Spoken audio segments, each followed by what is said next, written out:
Okay, Barbara, we are live. Good evening, everyone. Thank you so much for joining us. This is our friend David Bell, with whom we've done many events, and his brand new book, The Finalists, a book that he's only just received himself. You have your own copy, right, David? They just came this week. I just finally got my hand. You probably had one before I had one, but yes, I just finally got it. Well, mine's a paper one. Do you remember what's in it? In the book? Yes, vaguely. That's what I thought. The questions will jar my memory and I'll remember the person who wrote that book, yes. I asked that because what I don't think that fans understand is when we do an event, the author has probably turned in the book over a year ago, has immersed himself in yet another book and might even be into a book after that. And so it's very difficult for them to have complete recall, which is part of my function, because theoretically, I've just read it. The other author joining us this evening is Joshua Moehling, and this is his debut, and There He Kept Her. So there are some parallels in the books, which I think will be interesting to discuss. And I want to say, I'm giving a disclaimer before we start. We are in the middle of a monsoon here in Scottsdale, and at any moment, we could lose power and disappear. So if we do, I want you to understand that it's the weather. It's not me bored with the author or either the author pulling the plug because they're unhappy with how it's going. It's just one of those things. And if it happens really early, we'll reschedule. And if we get enough in, we won't. So here we are. David, since why don't we do this alphabetically? The finalists, I have to say, David, that reading your book made me rejoice that many years ago, I made a decision not to stay in academia. Honestly, it's a snake pit the way you describe it. And you are still in academia. So how do you survive? Well, yeah, academia is a strange place. I tell people that I work in two strange businesses, academia and publishing, neither one of which makes any sense to people in the outside world. I mean, I survive because at this point I'm a full professor, and so I kind of, I have a fair amount of autonomy. But yeah, the book, The Finalists, is definitely meant to show the financial pressures that are on the institutions and the people who work at the institutions, and then also the students. Everybody is consumed by these financial pressures. And when you work in academia, probably at most schools, maybe not the wealthiest schools, but at most schools, you're always thinking about money and retaining and getting another tuition check or another donor to donate a little bit of money. And that's really what the book is about. Not any different than running a bookstore. It's hardly maybe not as fun. I don't know, but yeah. Well, there is that aspect of it, but the other aspects are that, in our siloed society, people respond too violently, too exuberantly to various pressures or various causes. They're microaggressions, they're major aggressions, they're camps all over the place. And somehow or other, we seem to have forgotten good manners and restraint. And I think then our political life is so just horrendous that I think it's carried over into campuses. And so that's a little bit of what we're talking about. And Joshua, let's talk about yours, because you're in a small town where bad things are happening, but it doesn't actually seem to be quite as dangerous as the campus in David's book. Yeah.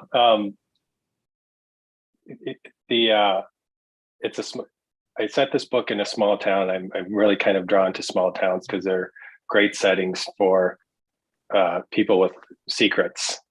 And I think there's something about living in a small town that makes people kind of predisposes people to keep the secrets in the interest of keeping the peace and keeping harmony in the small town. So we're in Sandy Lake, Minnesota. Most of what I know about small town Minnesota, I've learned from reading William Kent Kruger, who has many of his books involve small Minnesota towns. John Stanford, not so much. Actually, there was like an entire colony of writers in the Twin Cities. Remember, David, how many writers do we know, if you think about it, who live in St. Paul and Minneapolis or hang out there? It's a lot. Are you counting Prince and Bob Dylan? They're both from Minnesota. Oh, I really wasn't. Great I was writers just from thinking about Minnesota. crime writers. I mean, there's just Oh, crime. I mean, there are cities, Boston, Minnesota, the Twin Cities, LA, New York, and, to some degree, maybe San Francisco and Seattle seem to have a disproportionate number of writers compared to, let's say, Phoenix, where there are very few, although very, very successful ones. I don't know why that happens, Yeah, in Minnesota, you've got John Sanford. He doesn't live in Minnesota anymore, but John Sanford started here. William Ken Kruger, Brian Freeman, Helen Hart, Mindy Meja. A lot of crime and thriller writers call this area home. So, I guess the question is, do you support each other? I mean, if there are a lot of you in one place, does that foster more writing and more creativity, or are writers just as siloed as everybody else these days? I think so. I've been to plenty of William Ken Kruger's readings. I've read a lot of his books. I've read almost all of John Sanford's books. They don't know me. I'm the new guy in town. It's my very first book, but I think there is a good writing community here in the Twin Cities and in Minnesota in general. David, do you teach writing at the university, or what's your specialty? Yeah, I teach creative writing. So it's helpful to me just because I feel like, at least when I'm at my day job, I'm doing something related to my passion, which is writing. And now that I've been in the business for a while, I have some experience to share with the students. So it keeps my mind thinking about writing all the time. So why don't I ask you each to do your little elevator pitch for your book, and then perhaps you can ask each other questions. Joshua, you want to go first? Yeah. So, And There He Kept Her opens with two teenagers who break into an old man's house looking for prescription drugs. He's been hit a couple of times. He's known to have these drugs, and so this is the second or third time he's been hit, not necessarily by these same kids. They expect him just to be an old man. They expect him to be asleep, but he catches them in the act. And at the end of kind of the explosive first chapter, one of them is dead and the other is locked up in a kind of like a cage or a room he's got built out in the basement. What these kids don't know is that this old man, his name is Emmett Burr, he was responsible for kidnapping and disappearance of several women years ago. It's been almost 2 decades since he was active. And now he's an old man. He's isolated. He's borderline living in poverty, and he's dealing with chronic pain. And he ends up with this teenage girl locked in his basement, and he's got to, it's all about how far is he willing to go to protect himself and his secrets. And the looking for these teenagers is Deputy Ben Packard. He's new in town. He's actually related to the girl who is in Emmett's basement. And I think the thing that makes Packard unique, probably in this genre, is that he is a gay man living in a small town, and he's a gay police officer in a small town. And I haven't seen a lot of that in all the books I've read in the current marketplace. So how safe does he feel as a gay man in a small town? Is it safer than a larger, like an urban area, or, does everybody just sort of gloss over it? I think he's still trying to figure that out. That's part of what he's coming to terms with in this book. He thinks he's got a secret that most people don't know, that he's gay, but as the book goes along, it becomes more evident that it's not as big of a secret as he thought it was. People talk in a small town, and even when you don't answer their questions, they draw their own conclusions. So I think a lot of this book and the next ones will be more about him trying to be himself in this setting. Oh, let's come back to his personal life, and also be interesting for David to talk to you about your journey to getting published. But anyway, David, what do you remember of the finalists? So the Finalists is the story of a guy named Troy Gaines, and he is the vice president of development at a small private college in Kentucky, a fictional college named Hyde College. And Hyde College is basically propped up by one wealthy family that founded the college back during the 19th century. And every year, this family, the Hyde family, gives this lucrative scholarship to a rising senior. They pick 6 juniors and they put them in a house on the edge of campus and lock them in for 8 hours. And the students have to take an exam, and they have to take the exam with the current heir to the Hyde fortune. And this year, it's the first year that this heir to the fortune is administering the exam. So they get locked in the room on the edge of campus. There's a protest going on outside because the Hyde family has been involved in fossil fuels and all these other things. And once they're locked inside, no surprise, one of the students ends up dropping dead, and they're locked in the house, and someone is a killer, and they have to try to figure out who it is and how to get out and all that kind of stuff. And they have to surrender their phones before they go in, of course, which is the worst thing you could do to a college student, is not lock them in the house, not make them take an exam or even murder them, but make them surrender their phone for 8 hours. That's the worst hardship they suffer. Well, this reminds me a little bit of Oxford. Colin Dexter, was not actually a don at Oxford. He was a proctor. Because Oxford sits exams exactly the way you're talking about it. And SATs were really like that. I mean, I took my SATs in 1957, but I can certainly remember that, it was a very similar environment. We didn't even have phones then. So, the question was, had you written anything, on your cuff or your fingernail or whatever? But those exams were certainly proctored.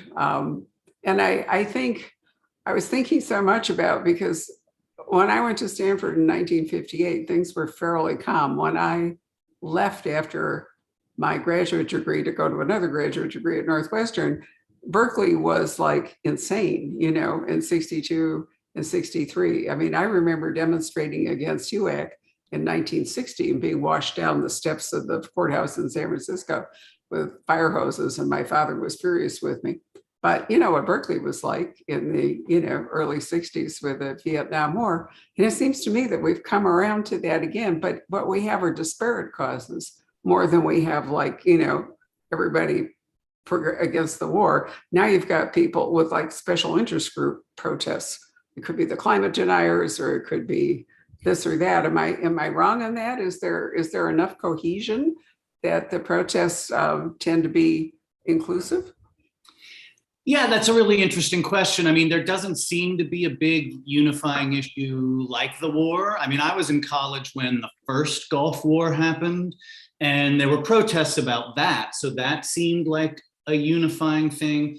But yeah, generally, I mean, it seems like every group would have their own protest. But in this book, it is a protest against this family because they founded the money.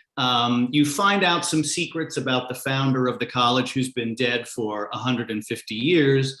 And his statue greets you as you go into the grounds of the college. But some secrets come out about him and his behavior in the Civil War, and in addition to what his company has been doing over the years.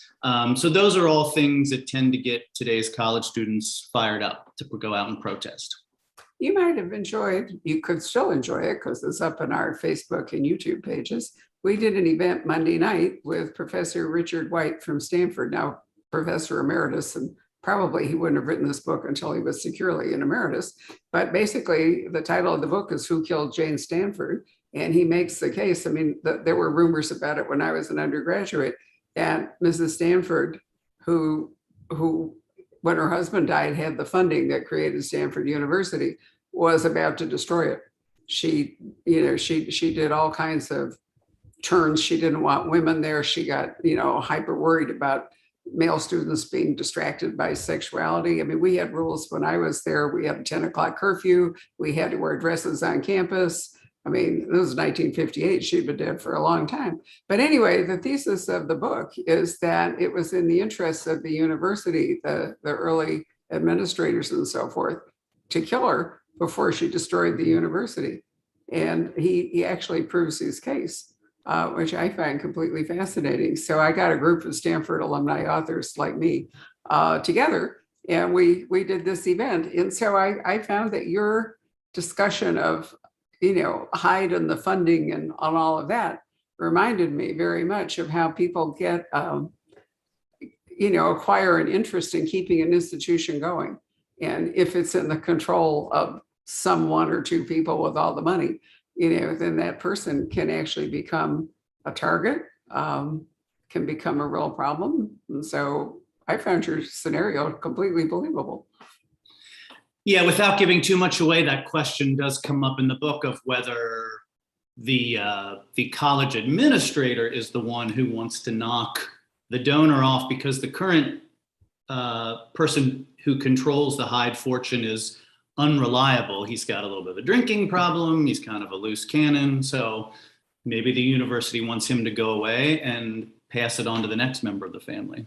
Absolutely. Organizational maintenance is a very powerful, well, it is, I mean, in companies, universities, whatever.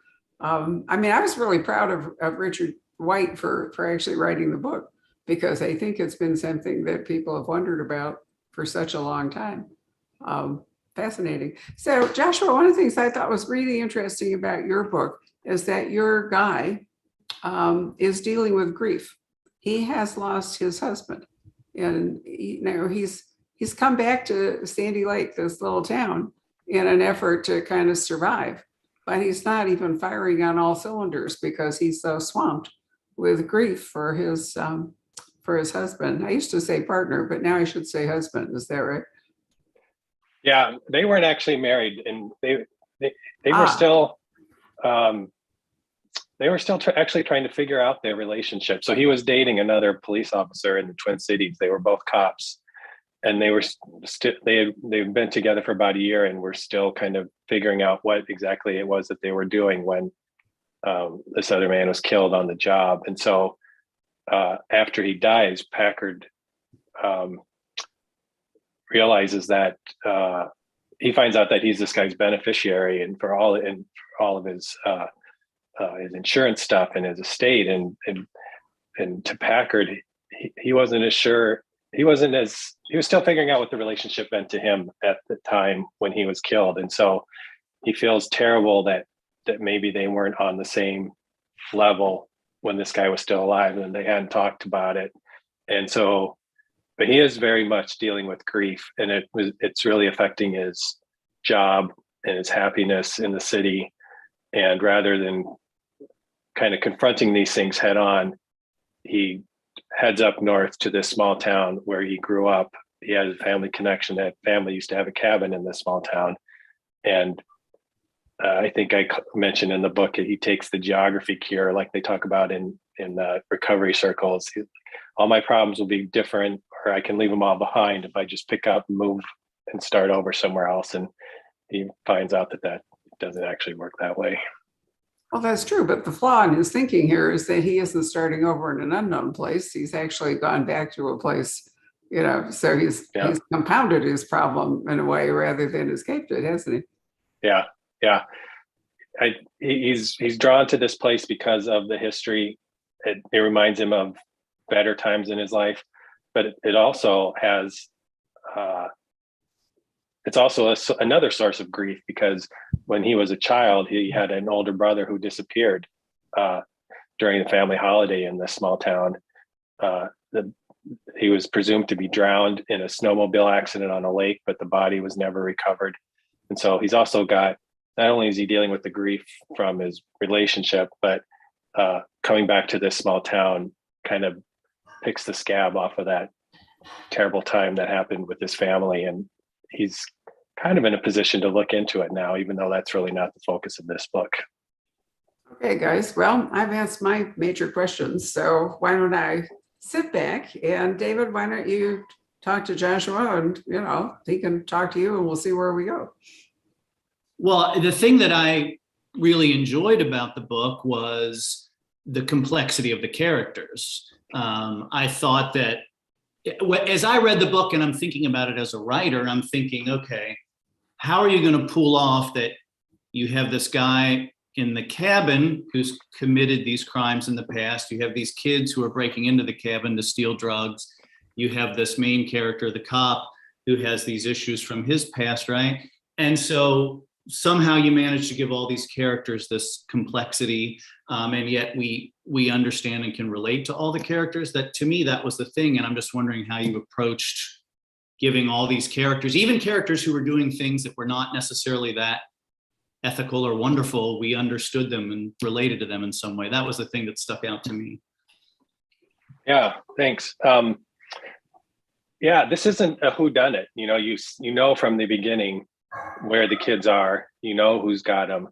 And so, and the point of view kind of alternates between Emmett, who's got this girl in his basement, and Packard, who's looking for her. So it's not so much a whodunit as it is watching Packard go through the motions and try to ask the right questions and put the dots together. So it's a pretty character driven story, in that I felt like I needed strong characters that people could engage with and who could drive the story, since it's not so much a classic whodunit where I keep reading to find out what happened, or keep reading to find out where the girl is or who the bad guy is, because we already know all those things. Well, that too is an interesting choice, right? Because I think sometimes we think like, let's hide as much information as possible until the end of the book. In a way, you're doing the exact opposite. You're saying, here's the big question you would normally read for, right? But then it becomes almost why did they do it? And are they going to find it out? When are the lines going to converge, and what's going to happen then? Yeah. So Joshua, your turn. What would you like to ask David? So David, one of the things I thought that was interesting about the finalists, and I don't know if I'm on track here or not, but it seemed like there were it seemed like a clever take on a lot of the genre tropes.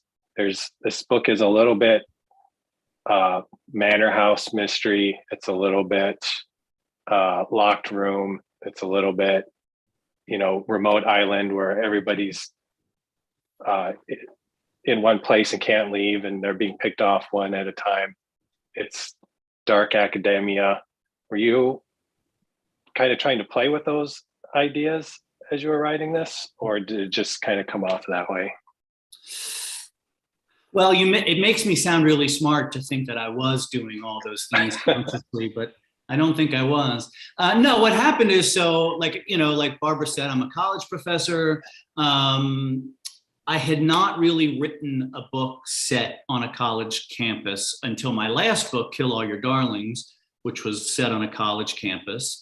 And then when it was time to come up with an idea for the next book, my editor said, have you ever thought about trying a locked room story? And I don't really know why she said that, unless it was, it's kind of been a trend lately. People have done it. I don't know if she was trying to push me in some different direction. This is my 14th book. So it's like you start to run out of reasons why people are killing people and places to kill people and methods to kill people. So maybe she was saying like, try the locked room. And I said, and I thought about it, and I said to her, well, what if we did locked room with academia?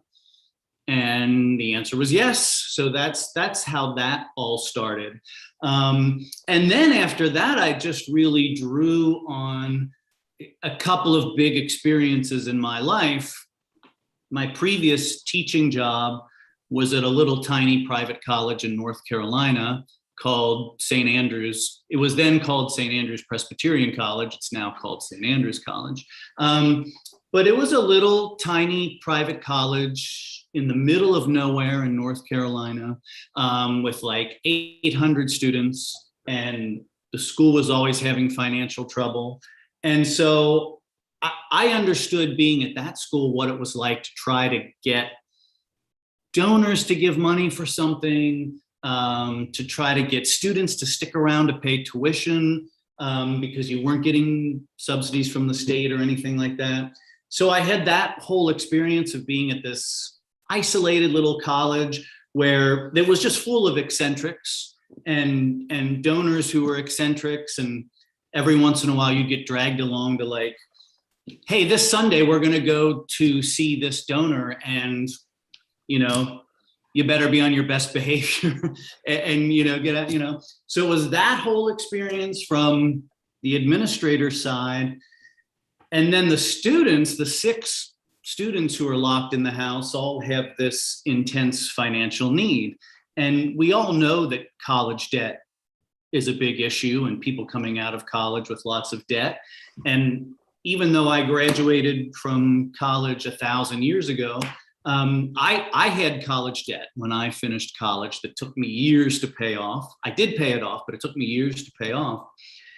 And so if someone had come to me when I was 21 years old and said, if you can have your college debt potentially eliminated if you just get locked in this creepy house with this weird, creepy guy on a Saturday afternoon and take a test, I would have said, yes, please sign me up for that. So I felt like I could see it from both sides, the side of the administrator, the faculty member, and then the side of the students. The only person I can't really see it from is the rich donor, because I can't donate that much money to a college. It's really interesting how the it's almost like a game that's being played here. And there's very high stakes for these people, for the students that are involved in this, and the decisions that they make that are not in their best interest, or actually go against their practical safety, because they are so desperate for this scholarship. I thought it was really a great premise, and I handled it really well. I had no idea if I could write a locked room story, but the hard part is like, how do you keep people in the house? You got to get the phones out of their hands, and you've got to like keep them in the house. You've got to give them a compelling reason to stay in the house. Assuming like you said, there's the whole, like, you could send them off to an island somewhere or whatever. But if they're kind of in civilization, how do you keep people in the house? Right. So that was kind of the thing. I guess this is the thing that always comes up with me, because I've never written a series, and all of my books have been standalones. And so people always say, are you ever going to write a series? Why don't you write a series? And then people will say to me, well, what's the difference between a series and standalones? And I feel unqualified to answer that question, since I've never written a series. But here you are, your first book is clearly intended to be a series. I'm just wondering, like, was that, because I always feel a little intimidated by the idea of the series. Like, can you find enough for this character to do, and enough for this character to change? Like, what if this becomes like 30 years from now, you're still writing about this guy? What's going to happen to him over 30 years? That's what would scare me, right? How did you approach that? Yeah, I have to be honest and say I haven't really looked 30 years out at this point. They asked me, when I met with the folks at Source Books and Poison Pen Press, they really liked the character of Ben Packard, and they were asking me, did I want to write more than one book with this guy? And I said, yes, I think I could write several books with him. And there's some unresolved book stuff from the first book. And, I know what's going to happen in the first 3 books. And so, and I think I can write a lot more than that. We were talking about William Kent Kruger, and he's had a series for, I don't know how long he's been writing Cork O'Connor books, 20 plus years now, probably. More than that. More than 20. Yeah. Yeah. And it's a similar situation. Cork O'Connor was the sheriff at one time, and I haven't read all of them. The most recent one I read was Lightning Strike, which is a prequel to the Cork O'Connor series. But he's been pulling it off for a long time, and I think I have a lot to learn and can learn from reading the rest of William Kent Kruger's books. But it's a good question. Like, how do you write a series in a small town and not murder the whole entire population by the 10th book? It would be like Cabot Cove with Angela Lansbury and Murder, She Wrote, where the new people show up for every episode, and they're the ones that are going to get killed 10 minutes in. But Yeah, it's something to think about. I can't say that I've thought all the way that far out in the future, but I like this character. I know I can write several books about him, and I'm excited to see where it goes. Well, you just gave one idea, which is you can go back and do the prequels to when he was in Twin Cities, right? And you can get into that whole relationship. So you've got some rich backstory that you can go back and write about. It's smart to give the character this issue from the past, right? Because then you can go back and you've got something, you know, if he was like 18 years old and had never been anywhere, what would you do? But, you know, you've got like a history you can write about. Yeah. So David, there's actually a way to think about this. I've had this discussion. Riley Sager and I talked about this Tuesday when we had him at the store. People who write standalones like world building. They like, you know, it's not that different than science fiction writers, because every book you write, you basically have to create a world, right? You have to decide where it's going to be and who the characters are and all the rest of it. People who write series are really writing, it's character building more than world building. They did the world building or the basic thing in the first book. And so what they're doing is that they are moving characters forward in different ways. And so it's not even, I mean, they are sort of the same skill set. You shouldn't be intimidated by the idea of writing 2 or 3 stories about a character any more than Josh should be thinking, you know, maybe I'll write 3 about his guy and then write something completely different. That's what Michael Connelly did. I had many conversations with him because, you know, we did his first ever event, and apparently he says we're going to do his last whenever that comes. So I've been with Michael forever, just like William Kent Kruger. And both of them have talked to me about the fact that at some point a story came to them that didn't fit the characters they'd created, but they really liked the story. So with Michael, it was the poet. If you remember, he wrote 4 books about Harry. And then Harry came to the end of a cycle when he was investigating the death of his mother. That was the story arc of the first 4 books. And then he went off and he wrote the poet and he came back. So Kent has written Cork O'Connor's like decimating his family and his, you know, life. He's been really cruel to that. But he also has written a couple of standalones that have done really well, which would never have been Cork O'Connor stories. So, you know, it's possible to do both. You have to like a character enough to want to continue him, I think is the issue. You have to give a lot of thought to the character instead of a lot of thought to the world that you're building. I mean, that may sound simplistic, but that's really how I look at it. Yeah, and I really like reading long series and even TV shows where something that was introduced early on that I've kind of forgotten about, but Right. you know, later on you see the author or the TV show go back to it, and I think like, oh yeah, that guy was in the 2nd season, that guy was in the 3rd book, and you know, it always looks like the person has a great plan for it. I don't know if they do, but it makes the world feel really big and rich, because life is like that, right? We go years without seeing people, and then you cross paths with someone again, and you're like, oh yeah, I kind of forgot that person existed, but here they are, and you can reintroduce them and do something. So yeah. Well, you are stuck with basic characteristics that you gave your character. I mean, you know, if your character is a 6-foot like Reacher, you can't suddenly shrink him down to, you know, give him a case of dwarfism or something. I mean, you can't, you know, that's not going to work out. But you can plant, you know, things that you don't pursue and then leave them to develop over time. Karen Slaughter's interesting in that she does all this stuff. You know, she'll write maybe 2 books about a character, or she'll write a whole series about a character, and then she'll write standalones. I mean, it's interesting how her mind works if you look over the whole course of her work. And you know, I don't think there are any right way or wrong way to do any of this. I think it's whatever excite you. I'd like you to talk to Josh about his path to getting published, because it was a somewhat tortuous one, according to the literature that I've been provided. Okay, well, I mean, are there non-torturous paths to getting published? Because I'd like to hear, that's the more interesting story. Is yeah, that would be a unique one. But no, I am curious how this debut came about then, because it seems like it's a character you've thought about for a while. So yeah, how did this come about? Yeah, so And There He Kept Her is actually the third novel that I've written. I've got two trunk novels. I spent a long time writing, really just learning how to write a novel. And the book I wrote before In There He Kept Her was also set in this town of Sandy Lake. And it had a scene where there's a small plane crash, and people who witnessed the plane crash are being interviewed by the sheriff's deputy. And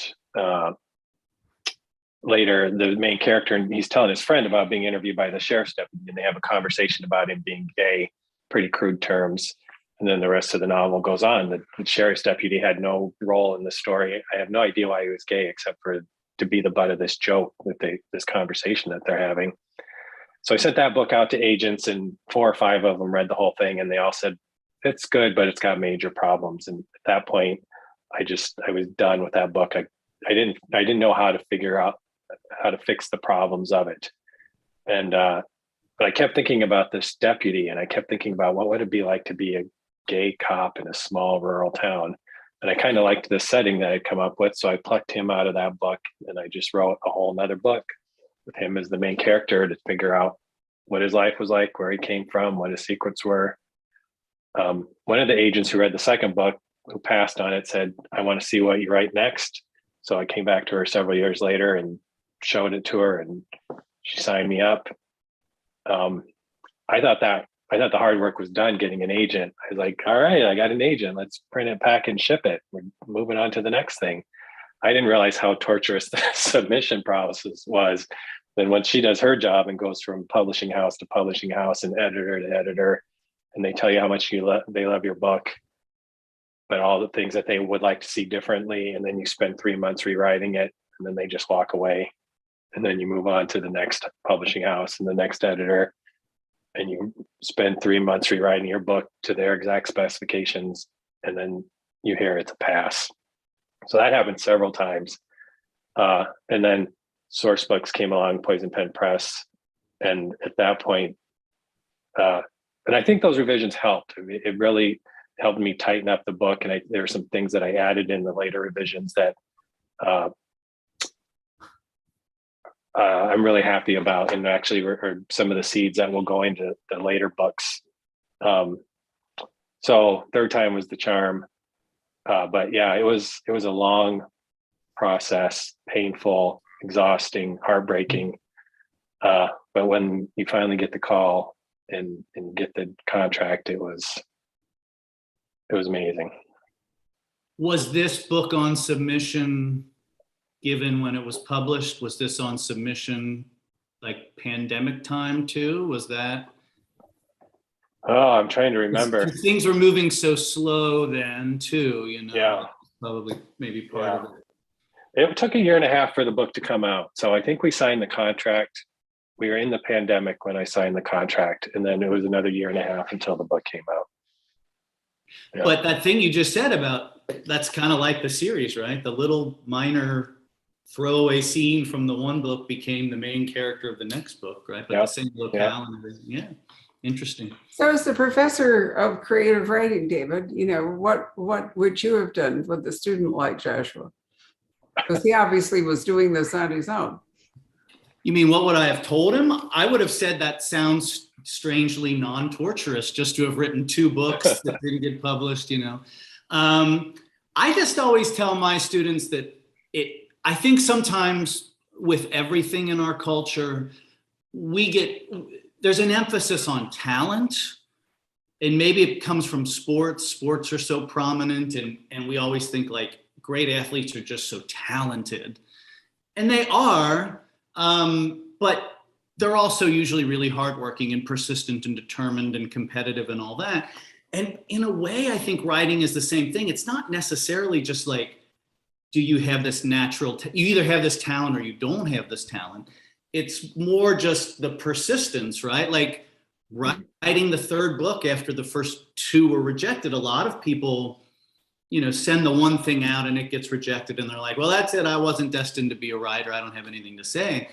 I think that people who persist, right? And the fact that listening to what the editors said, even editors who passed on the book or agents who passed on the book, sometimes there are helpful comments there. Sometimes those things make the book better. So I just think that's what I would say is the persistence and the endurance. That's usually the more important characteristic. Yeah, I 100% agree. I was an English major in college a long time ago. I started to get an MFA in the mid 90s, I think it was. I didn't finish. I always knew I wanted to write. I always knew I was going to be a writer, but the writing had a different priority at different points in my life. And then if I finally got to the point where it's like, am I going to do this or not? And then I didn't know how to write a novel, but I had an idea. So I think a lot of it, like you said, is persistence and just doing the work and not giving up. And, I started writing my first novel. It was probably 17 years ago. So 17 years is a long time to keep after something with not much to show for it. Did you think about, enrolling in a writing course, a creative writing or an MFA or even a writers group or going to a writers conference? Yeah. So I got like half of my MFA and I just wasn't getting what I wanted out of the program. It was costing, I was taking out a lot of student loans. I was teaching, and all my time was spent preparing for class and grading papers and meeting with students, and very little time writing in this MFA program. After I dropped out and moved back to the Twin Cities, I took some classes at the Loft, which is a really fantastic writing organization here in Minneapolis, and met a woman, Mary Gardner, who kind of became a friend and a mentor. And so yeah, I took some classes at the Loft, and I think classes are great for meeting other writers and finding writing community. I think it's hard to teach people how to write a novel. I don't know, David, you probably have a different opinion, but I don't know that any class taught me how to write a novel. I learned how to write a novel by reading a lot and by trying to write novels. Yeah, I think that graduate school is useful in that you can be in a community of writers and you have deadlines, because out in the real world, and I tell my students this, out in the real world, if you're not in school, nobody gives a crap if you're writing your story or not. No one's coming along and checking on you. No one's saying like, hey, are you pursuing your dream today? No one says that to you. You might have a partner, a spouse, a good friend who does it, but most people don't really care that much about what you're doing. So I think that the classes and the graduate program can give someone a community. I don't think it's a magic bullet to getting somewhere, right? And most, whether it's an undergraduate or a graduate program, they're not really set up to teach. It's a weird thing. They're not really set up to teach people to write novels, because you can't write a novel in a semester. Right. But most people want to write novels. There's not a great short story market. You're kind of destined to write novels if you want to try to make a living as a writer. So it's a strange thing that, people might write short stories in school and then you have to write a novel somewhere down the road. Yeah. Or poetry. I have been an instructor in many a writing group or, writing conference or some such thing. I've always found poets to be the most difficult. They don't want anybody to touch a single word they've written, but yet they're there, with the idea. And I feel like, they didn't come for critique, they came for applause, which is really kind of self-defeating. But I agree. I've done Pitch Fest, all kinds of things. Here's the thing, I read for voice, and it's an almost impossible thing to teach anybody because we all perceive voice differently. I talk about this all the time at events we've done. I've hosted, as you know, thousands of events and edited over 800 books and so forth. And the common denominator always, for me, is am I engaged enough with this voice to want to spend time with it? Or am I so bored or so put off, for whatever reason? But, that's true in daily life. We all meet people. And some of them, wow, this is going to be a friend for life. And others, we go, I want to get out of the room before, I'm going to, whatever. And I think it works the same way. And that's why it's very hard to teach anybody how to write a voice. You have to develop your own. Yeah. And you have to realize that not everybody's going to love your voice. So you have to pursue it to the point where you find, as you did, Joshua, an editor who likes your voice enough, to Mhm. so and sometimes it's just luck, that you finally find that person. It's a very fine line hosting author events, I have to say. I made a rule years and years ago when there was another mystery bookstore that invited a well-known author to the store and then trashed the book before they got there because they decided they didn't like it.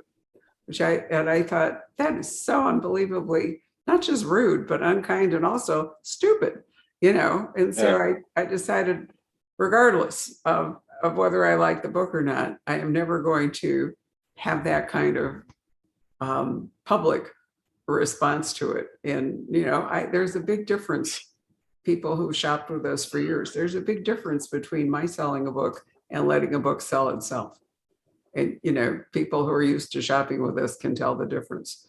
And so we're always polite and enthusiastic, or kind anyway, to all the authors that come to see us, even if sometimes we don't really feel that way.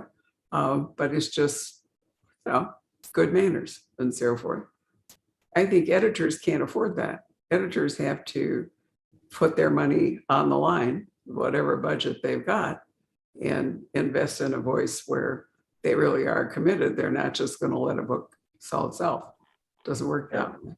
So, I think that David's right, Joshua, the persistence and faith in yourself, is the only way to go forward. That you have to hope eventually you're going to find that match. Right. Yep. Yeah, I agree.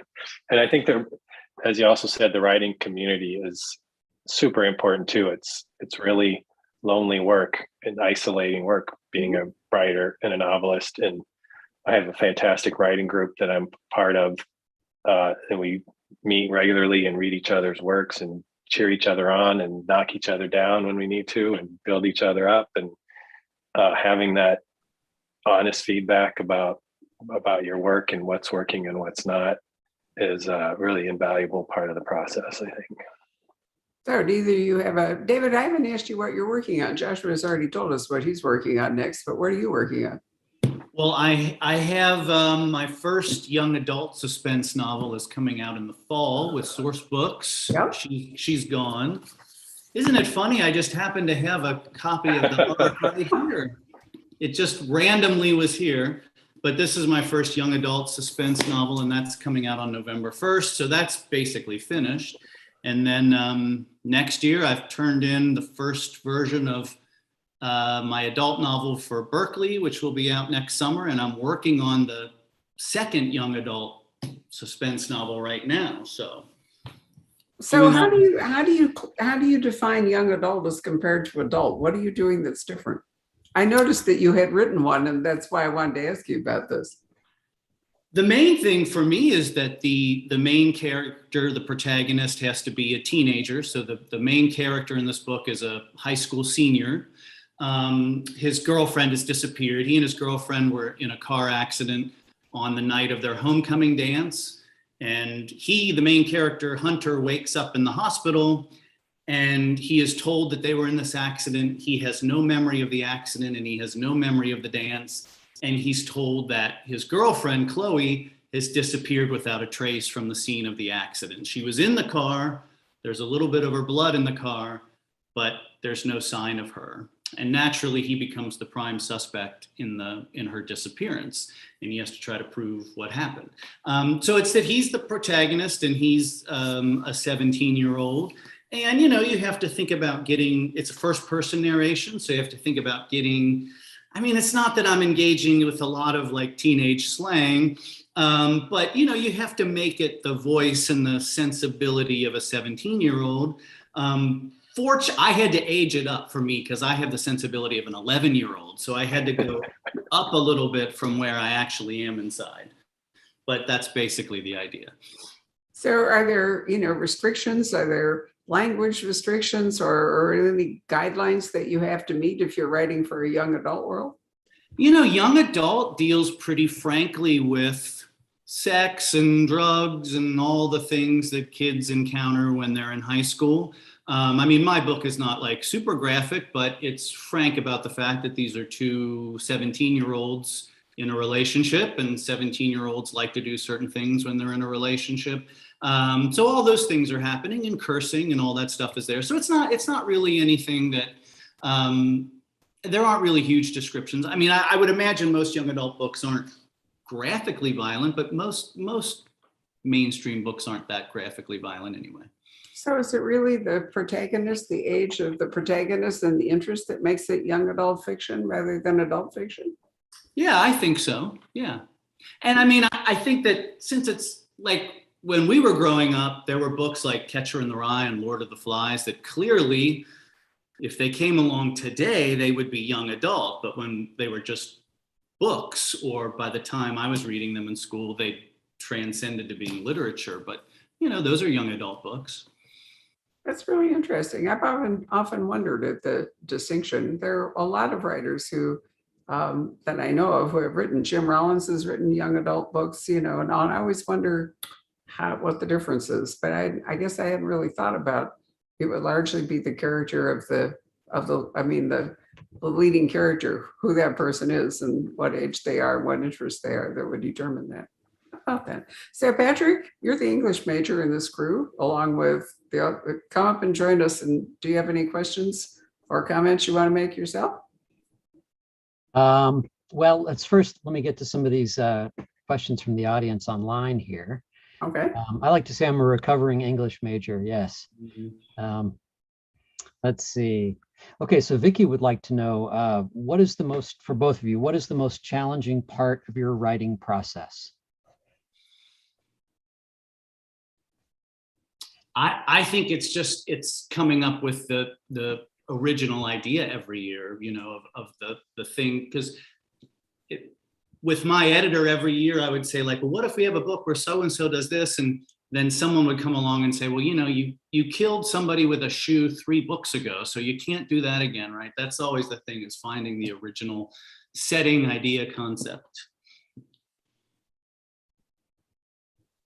Yeah, for me, I think with this series, the idea for, you know, kind of the major crime or the main plot of this book came fairly easy. It was a lot of work building up the character of Ben Packard and figuring out his backstory and planting some of that.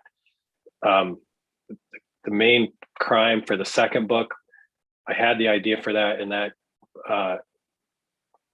turned out to be it was a different book to write. But I think I think it's figuring out, like David said, it's figuring out the plot and figuring out the main crime for each new book is probably going to be the hardest part going forward. Packard's a great old school name too. How did you come up with that? It creates just the name itself evokes an earlier era, to me anyway. You know, I was thinking about a lot of these series characters and the names that they have, and they're short and punchy. They're Jack Reacher and Harry Bosch, and I think Lucas Davenport probably has a lot of more syllables than the average one. He had a number of names as I was writing the book, and there's this play on his name that I was thinking about. I was already thinking to the second book, and I didn't want his last name to be Packer, but Packard sounded close enough. And then his first name kept changing. It was John, it was Jim, it was different things. And at the very end, I changed it to Ben Packard. And that had kind of the shortness and the punchiness to it that I wanted. Let's see here. Mandy, you're talking about the audience for a gay detective. Mandy says, the internet nearly broke when My Policeman starring Harry Styles was announced. The audience for a gay detective is definitely here for it. And then somebody else mentioned that Ann Cleves has started something, a new series. Is that right? Yes, and he is a gay detective. It's the one that is set down in Devon, I think it is. It's her 3rd series, and actually they're turning it into television. 2 books. One of them has already been on TV. I think they're very good. Let's see. I'll have to look that up. And then you and I talked to Rosalie Connect last night, and her Vera Kelly is in fact, gay. And one of the things we talked about, Joshua, was whether in today's hyper environment, you can write a gay series if you're not gay. So she has written a trilogy and she's quietly leaving it there because she's not. Oh, interesting. And I think that comes back to what I was talking to David about, earlier on, is that, we have all these little special interest or pressure or whatever it is, groups. And nobody wants to incite a Twitter mob or, get called out for something. But, I think the point of fiction is the author's imagination. I hate the idea that writers are going to end up being siloed according to who they actually are. Yeah. I'm really opposed to that. Yeah. And I don't want to claim that I'm the first author with a series main character who's gay. Alan Hart has been writing Jane Lawless books for 30 years. And Right. Joseph Hansen, I believe, wrote a series that started in the 70s. He did. And Michael Nava was absolutely my favorite. Michael Nava is just a fabulous author. And I saw that he'd recently come back and written something after quite a long hiatus. But yeah, Joseph Hansen, you're absolutely right. And then of course we have Patricia Highsmith, but she wasn't really out. Patrick is a Patricia Highsmith, She was pretty out. Well, but in her books, was she? I mean, as a person, yes, but are the books particularly that way? I haven't read them for so long, I can't remember. It depends upon when, what era in history they're talking about. A lot of it was about, this forbidden obsession and right. And Nicola Upson is writing a series about where Josephine Tay is in fact gay and living with an actress, and those books are doing very well. She's a UK author that has done well. So we're seeing a lot more of it. And this is Gay Pride Month, so we're seeing, in fact, a lot of attention being paid to characters across the spectrum. Actually, Sourcebooks has in its possession a book I acquired and edited by Douglas Burgess, which is about a transgender detective, which I think is one of the best books I ever published. I loved it. Absolutely loved it. And I don't know if they're ever going to do anything with it or not. It really annoys me that it's been, kind of, I hope somebody at Sourcebooks is listening. Really, because we sold the press to Sourcebooks a while back, but I've always thought that was one of the very best books that Rob and I ever acquired, and I loved working on it. He's just an incredibly talented guy, but I thought everything about it even had pirates. I mean, God, it had the whole thing. It's just amazing. I'll try to remember the title. I'll look it up, Patrick, while you ask another question. Had fog in it, right? Something fog. Yeah. I'll check with my connections and see what I can find out for you. Push for it. Let's see here. Yeah, one of the people watching says, I want to read that book. So let's You do, absolutely. You sold us on it, Barbara. It had a terrible cover. I have to say that the author had a friend. One of the things that really hurt it was that he had a friend who had done a cover design that he really liked. And in a moment of madness, we agreed to let him use that. And it was a kiss of death.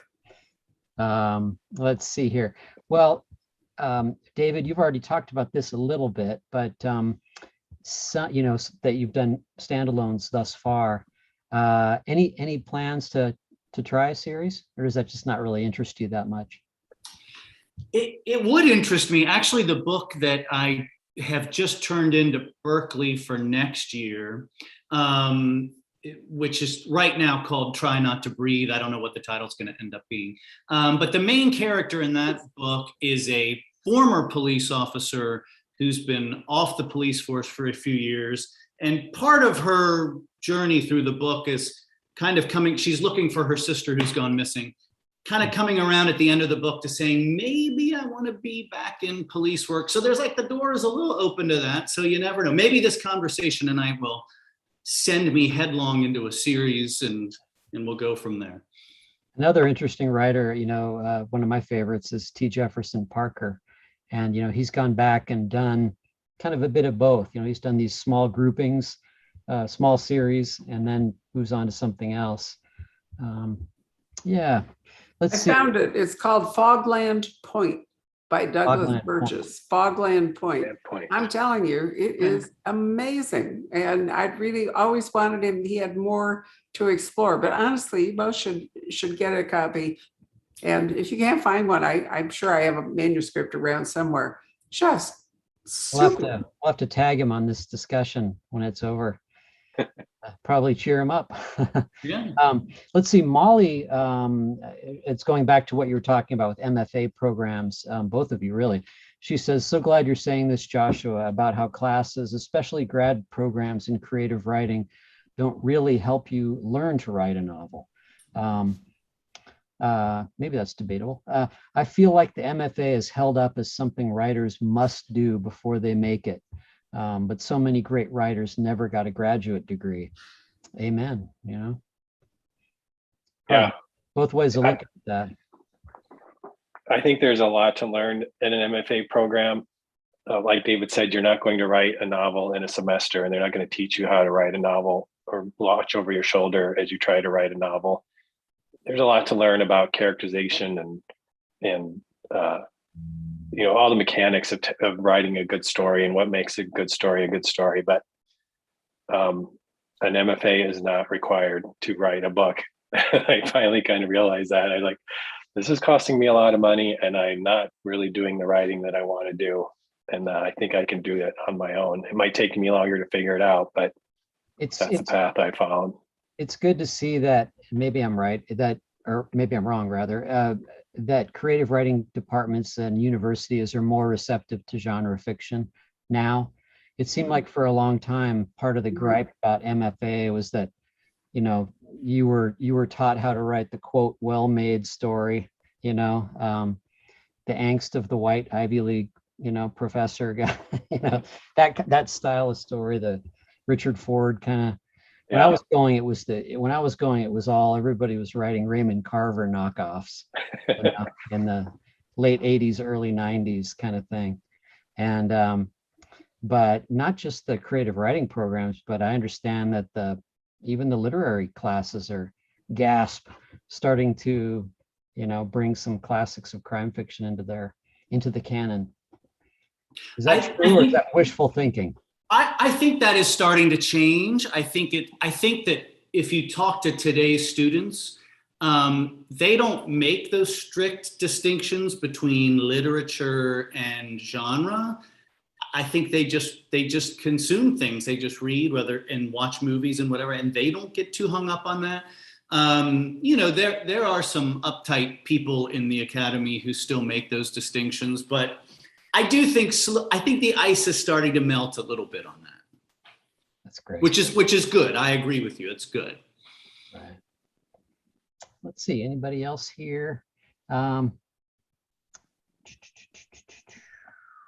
Joshua, about you, the kind of the cast and characters that you populate your small town with. Can you dig a little bit into that a little bit more? Are they based on people that you know, or there's some composites? Trying to find the actual question. Sandy Lakes residents are an interesting group. Did you draw on people you've met before when populating the town? No, I can't say that I did. I have, I grew up in a small town, spending the summers with my dad in a small town in South Dakota. I went to a small college in a small town. We have a cabin in a small town in Wisconsin. So Sandy Lake is kind of an amalgam of all those places. And it would actually be hard for me to point out where it actually is on a map in Minnesota. It's north a little bit. But no, none of those characters are based on anyone in real life. It was just a matter of imagining the people who live there, what they do for a living, what their family life is like. But yeah, it's 100% fiction. Okay. So one could ask David whether the students in his book, The Finalists, are based on any students that he actually has taught. Just the ones I wanted to kill after having. Right. No, it's pieces of lots of things, and then imagination. I mean, it is. You can't just. I think some people are so strange in real life that it should put them in a book. people would say, this is unbelievable. So you kind of have to make people a little more real in a book than some people are in real life. That's an excellent point. You know, we've talked so much about the fact that if you were trying to plot a book on things going around us in the world today, that nobody would believe it because, you know, the actual things are far beyond what anybody would find believable in fiction. So on that note, we probably wind this up. I did want to make an addendum to Douglas Burgess. I see now that Sourcebooks republished Fogland Point as Dark Currents, Currents. So if you're looking for it, that's the title that you want to do. And I'd be happy to have any feedback from anybody, but I'm serious. I thought it was one of the best books I've ever edited. I absolutely loved it. The pirates are fabulous. And Doug Burgess is actually a world authority on pirates because he's a professor of law at Yeshiva University, and pirates are his specialty. So there we are. It's so great. Anyway, guys, what a pleasure it is to spend time with you. It was a great pleasure to meet you, Joshua. And David, I always love being with you. So thanks so much. David's publication date is not until July 5th. So those of you who are looking to grab a copy of his book will be frustrated until then. The finalists. They can pre-order one from Poison Pen though right now, right? You can, and actually we're going to send him some to autograph. So yes, that and Joshua's book, And There He Kept Her, is out right now, as far as I know, right? Yep, came out on the 14th. The 14th, so we're a little bit late with that one. Anyway, two wonderful books to think about for 4th of July weekend, when some of us might spend the weekend reading if we're not out, you know, boating or firecracking or whatever. Do you know they've canceled almost all the fireworks in Phoenix, I read today, because the supply chain issues, which have made publishing such a disaster, have affected the fireworks industry is not able to supply fireworks.